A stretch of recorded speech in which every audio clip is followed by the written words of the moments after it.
The lunch bell rang, and all the students headed towards the cafeteria. Once Thomas entered the cafeteria, he saw 2 serving stations, one for carnivores and a much bigger one for herbivores. Thomas made his way to the herbivore station first, since it was the closer one anyways, and he wouldn't need to wait that long in line for the carnivore section. Thomas waited in line, as the student in front of him turned around warily, watching him with 2 of their 4 eyes. Only Jeffery and a couple of students from the higher years were going to the carnivore station, grabbing their food and sitting down on one side of the cafeteria by themselves. Thomas was handed a tray, and he began loading it up with some odd-looking plants that he was apparently able to eat, but then again, he could eat pretty much all Xeno food. He then made his way to the empty carnivore station, taking a few foodstuffs that resembled sausages, and some delicious-looking steak thing, before looking around. Dozens of students were staring at him, most likely in shock, surprise, or curiosity. Ignoring the stares, he looked around for his classmates. Thomas wasn't able to recognize any of his classmates in the crowd other than that carnivore from before, and so he went over to her.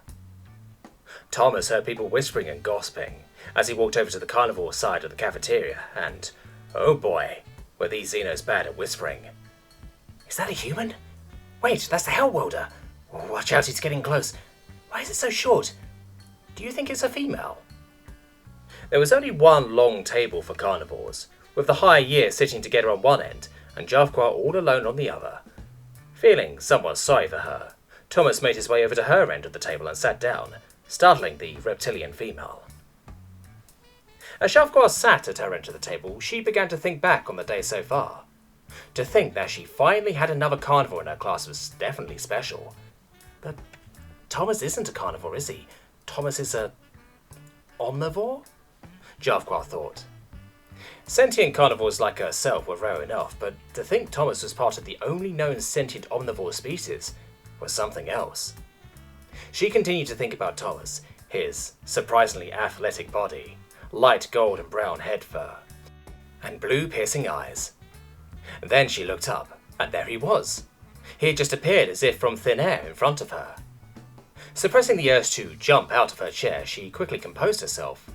Doing her best to be friendly, she decided to initiate a conversation.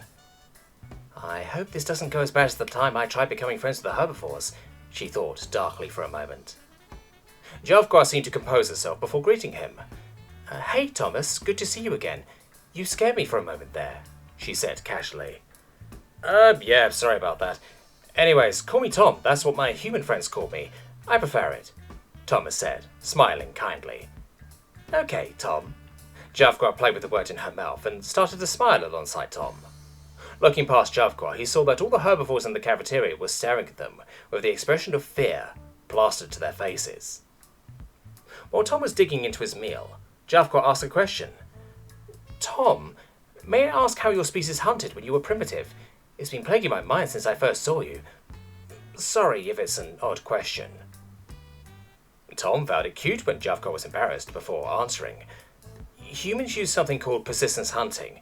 We constantly chase our prey till it collapses from exhaustion," he replied, looking at Jeffery's shocked face. "You would be great at long-distance sports then," Jeffery said slowly, and Thomas nodded.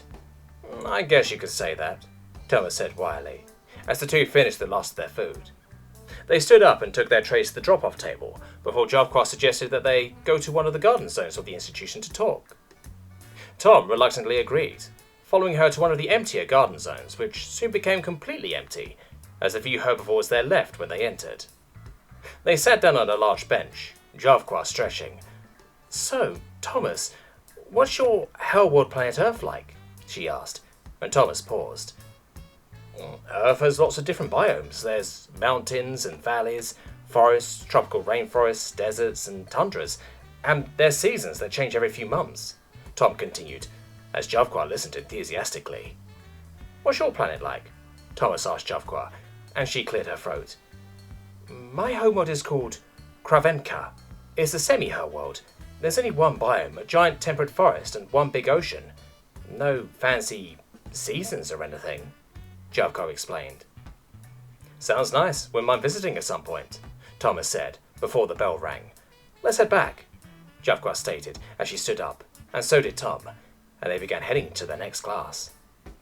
They exited the garden zone, and Thomas spotted two Magistra who seemed to be fighting over a girl, which wasn't hard due to all the brightly coloured feathers flying off of them. He tapped Jeffery's shoulder, pointing down the long hallway towards a small scene that was going on. Jeffery squinted down the hallway, looking at him confused. "There are two Magistra fighting over there. Think we should intervene?" Thomas said. "You can see that far? All I can see are a few blurry figures," Jeffery murmured. "I guess I can," Thomas replied, and Jeffery shrugged. "Magistra don't like escalating things. They don't want to ruin their image. Let's just leave them be," she explained. The two resumed walking to their class, and Thomas watched as everyone hurriedly moved out of their way, letting him and Jeffery make it to their class at a record speed. The rest of the day was fairly uneventful, with Thomas getting lots of correct answers and praise from his teachers. "So, how was your first day of school?" Jeffery asked, and Thomas shrugged. "I mean, it was alright, I guess," he said, and Jeffery frowned. "Alright. Something wrong, Tom?" She lowered her voice, and Thomas sighed. "I guess I'm not used to having people be scared of me," he admitted, and Jeffery put a scaly hand on his back. "Yeah, it hurt for me too when I was younger, but at least we have each other, right?" Thomas looked up at Jeffery, who had a hopeful look on her face. "Yeah, we do," Thomas watched as Jeffery beamed, giving him a toothy grin. "Oh, right, I almost forgot. We've been assigned a dorm together. Isn't that fun?" she exclaimed, and Tom tensed. "Like, together, or?" Jeffery cut him off. "Yeah, together. It's because we're the only predators in this grade." Thomas blushed, and Jeffery looked surprised and slightly concerned. "Tom, why is your face all red?" she asked, and Thomas shook his head. "It's nothing. Just lead me to our dorm. Let's go," he said. "Sure," Jeffery chirped. "The dorms are right over there. See those tall apartment buildings?" A few minutes later, they were in their dorm room.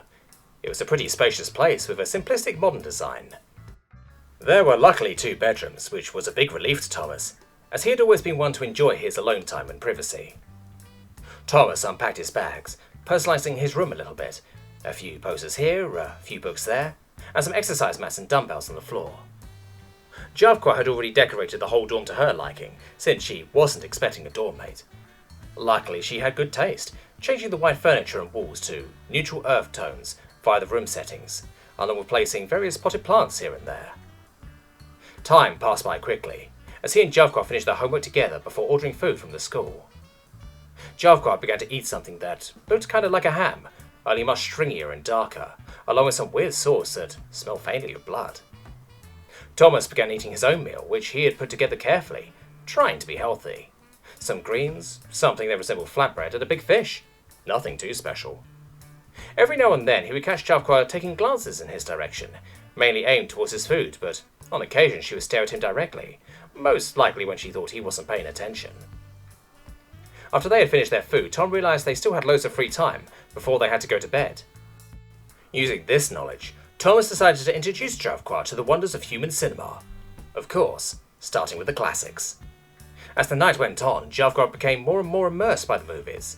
Thomas, on the other hand, was finding it quite hard to enjoy the films as much as he usually would. He was more focused on the 7-foot-tall reptilian sitting next to him. Thankfully, it seemed like she was too preoccupied to notice his gaze, and Jeffery continued her pastime, allowing Thomas's gaze to go unnoticed by her.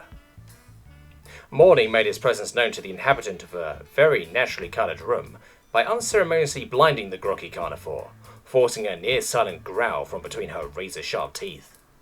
Slowly, Jeffery dragged her seemingly numb body out of her heated bed, immediately regretting such a decision as her cold-blooded body tasted the crisp morning air circulating through her bedroom.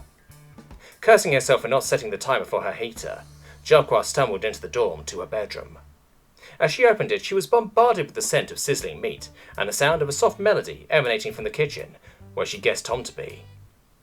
So, entrapped in the moment, Jeffery nearly failed to notice the small form of Tom, a bright smile plastered to his face.